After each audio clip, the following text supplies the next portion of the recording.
महादेव कहते हैं, जिसने साथ दिया उसका साथ दो, परंतु जिसने त्याग दिया उसे तुम भी त्याग दो। अच्छे कर्म ही मनुष्य को ऊंचा उठाते हैं। भरोसा जीता जाता है, मांगा नहीं जाता। ये वो दौलत है जो कमाई जाती है, पाई नहीं जाती। जिस प्रकार अग्नि स्वर्ण को परखती है, उसी प्रकार संकट वीर पुरुषों को। तुम बस अपने आप से मत हारना, फिर तुम्हें कोई नहीं हरा सकता। सुख दुख का आना जाना सर्दी गर्मी के आने जाने के जैसा है, इसलिए इन्हें सहन करना सीखना चाहिए। तीन चीजें ज्यादा देर तक नहीं छुप सकती, सूरज, चंद्रमा और सत्य। फिर से प्रयास करने से मत घबराना, क्योंकि इस बार शुरुआत शून्य से नहीं अनुभव से होगी। एक बात हमेशा याद रखना, बोले गए शब्द, बीता हुआ वक्त और टूटा हुआ भरोसा कभी वापस नहीं आता। भाषा शरीर का ऐसा अदृश्य अंग है जिसमें मनुष्य का सब कुछ दिखाई देता है।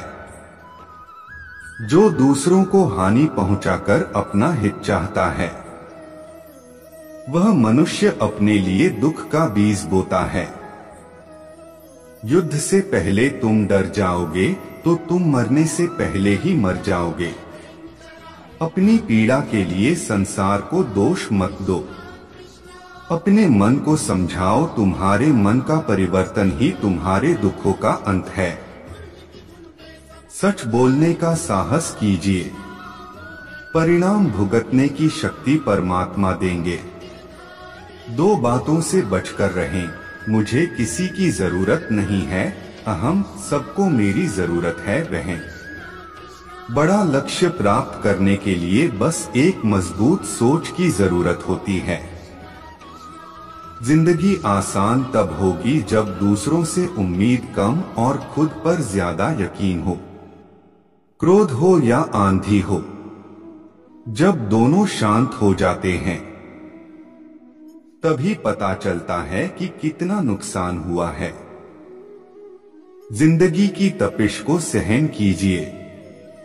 वे पौधे मुरझा जाते हैं जिनकी परवरिश छाया में होती है। जो मन को नियंत्रित नहीं करते, उनके लिए वह शत्रु के समान कार्य करता है। अहंकार में डूबे इंसान को ना तो खुद की गलतियां दिखाई देती है और ना दूसरों की अच्छी बात। भलाई करने वाले को बुराई कभी पराजित नहीं कर सकती।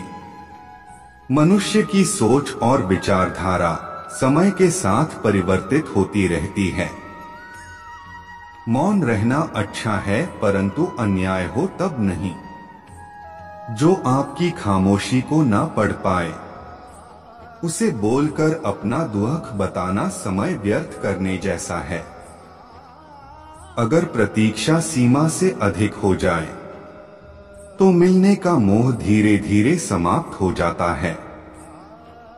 आप जिसे बल से नहीं हरा सकते, उसे बुद्धि से अवश्य हरा सकते हैं।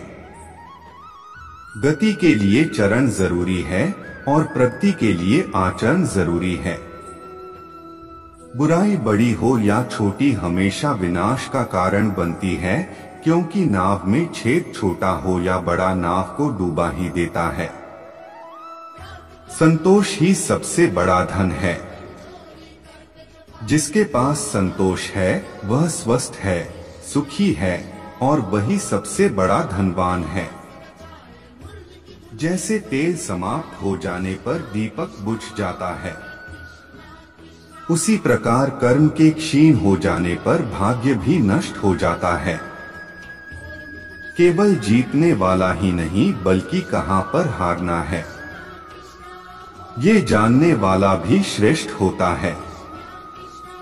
जिंदगी तुम्हारे उसी गुण का इम्तिहान लेती है जो तुम्हारे भीतर मौजूद है। कर्म योग वास्तव में एक परम रहस्य है।